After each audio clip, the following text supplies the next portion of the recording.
समय पहले की बात है। उशीनगर नाम के एक राज्य में एक राजा राज किया करते थे। उस राजा का नाम था शिवी।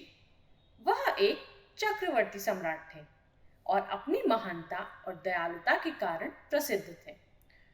उनकी दया के बारे में ऐसा कहा जाता था कि उनके दरबार से कोई भी खाली हाथ नहीं लौटता था। वह हर किसी की मदद के लिए हमेशा तैयार रहते, भले ही उसके लिए किसी भी तरह का बलिदान क्यों न देना पड़े। यही कारण था कि उनकी दयालुता के चर्चे पृथ्वी लोक से आगे बढ़कर स्वर्ग तक भी पहुंच गए। जब इस बात का पता देवों के राजा इंद्र को चला, तो उन्होंने मन बनाया कि वह राजा शिवी की परीक्षा स्वयं लेंगे और सुनिश्चित करेंगे कि क्या वाकई में राजा शिवी इतने ही दयालु हैं या ये उनका महज एक ढोंग है। ये तय करने के लिए उन्होंने एक योजना बनाई और अग्निदेव को भी अपने साथ योजना में शामिल होने का निवेदन किया। राजा इंद्र की बात पर अग्निदेव भी राजा शिवी की परीक्षा लेने के लिए तैयार हो गए। फिर क्या था, राजा इंद्र ने एक बाज का रूप धारण किया और अग्निदेव ने एक कबूतर का। दोनों राजा शिवी के दरबार की ओर चल दिए। अग्निदेव कबूतर के रूप में आगे गए और इंद्र बाज के रूप में इस प्रकार उनके पीछे चले कि मानो एक बाज कबूतर का शिकार करने के लिए उसके पीछे उड़ रहा हो। थोड़ी ही देर में अग्निदेव कबूतर के रूप में राजा शिवी के दरबार में पहुंचे और राजा शिवी की जांग पर बैठ गए। उन्होंने राजा से कहा कि एक बाज उसका शिकार करने के लिए पीछे आ रहा है और वह उसकी जान बचा ले। कबूतर की यह बात सुनकर राजा ने कहा, बिल्कुल भी चिंता ना करो, मेरे होते हुए वह बाज तुम्हारा कुछ भी नहीं बिगाड़ पाएगा। मैं तुम्हारी रक्षा करने का वचन देता हूं। राजा के वचन देते ही बाज के रूप में इंद्रदेव भी शिवी के दरबार में पहुंच गए।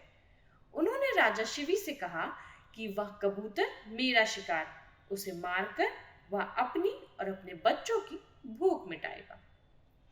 बाज की बात पर राजा ने कहा, मैंने इस कबूतर को वचन दिया है कि मैं इसके प्राणों की रक्षा करूंगा, इसलिए मैं इसे तुम्हें नहीं दे सकता। राजा की यह बात सुनकर बाज बोला, अगर आप इसे मुझे नहीं देंगे तो मैं और मेरे बच्चे भोजन के अभाव में भूखे रह जाएंगे, इसलिए इसे तो आपको देना ही होगा। बाज की यह बात सुन राजा शिवी थोड़ी देर सोच में पड़ गए और कुछ विचार करने लगे। कुछ देर विचार करने के बाद राजा शिवी ने बाज से कहा, अगर मैं तुम्हें इस कबूतर के वजन के बराबर मांस दे दूं तो तुम्हारी और तुम्हारे बच्चों की भूख मिट जाएगी। ऐसे में इस कबूतर के प्राण भी बच जाएंगे और मेरा वचन भी बना रहेगा। राजा की इस बात पर बाज के रूप में आए इंद्रदेव राजी हो गए, लेकिन उन्होंने राजा के सामने एक शर्त रख दी। बाज ने कहा, महाराज, मैं तैयार हूं, लेकिन आपको कबूतर के वजन का मांस अपने शरीर से देना होगा। बाज की यह बात सुनकर राजा ने सोचा कि कबूतर का वजन कितना होगा। अगर मैं अपने शरीर से ही इसके वजन के बराबर मांस दे देता हूं तो इस कबूतर की जान बच जाएगी। ये सोचकर राजा ने अपने एक दरबारी को एक तराजू लाने का आदेश दिया। दरबार में तराजू लाया गया।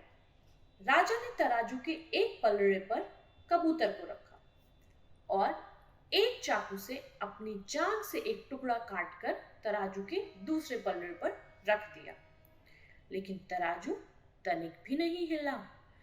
यह देखकर राजा ने एक और टुकड़ा काटकर तराजू पर रखा। उसके बाद भी मांस का टुकड़ा कबूतर के वजन से काफी कम था। उन्होंने धीरे धीरे कर अपने आधे शरीर के मांस को निकालकर तराजू पर रख दिया। उसके बाद भी मांस का वजन कबूतर के वजन से कम ही रहा। यह देखकर राजा शिवी बहुत निराश हुए। उन्होंने निश्चय किया कि अब कुछ भी हो जाए वह अपने वचन का मान रखते हुए कबूतर को बचाएंगे। यह सोचकर वह खुद ही तराजू के पलड़े पर बैठ गए और तराजू पर कबूतर का पलड़ा ऊपर आ गया। राजा ने बाज से कहा, तुम मेरे पूरे शरीर का मांस ले लो और कबूतर को छोड़ दो। यह सुनकर इंद्रदेव को राजा पर दया आ गई। इंद्र और अग्निदेव अपने असली रूप में आए और कहा, राजा शिवी, हम आपकी परीक्षा लेने आए थे और आप इस परीक्षा में सफल रहे। आप वाकई में बहुत ही दयालु और परोपकारी हैं। इस पृथ्वी पर आपकी बराबरी दूसरा और कोई नहीं कर सकता। इतना कहते हुए दोनों देव वहां से गायब हो गए।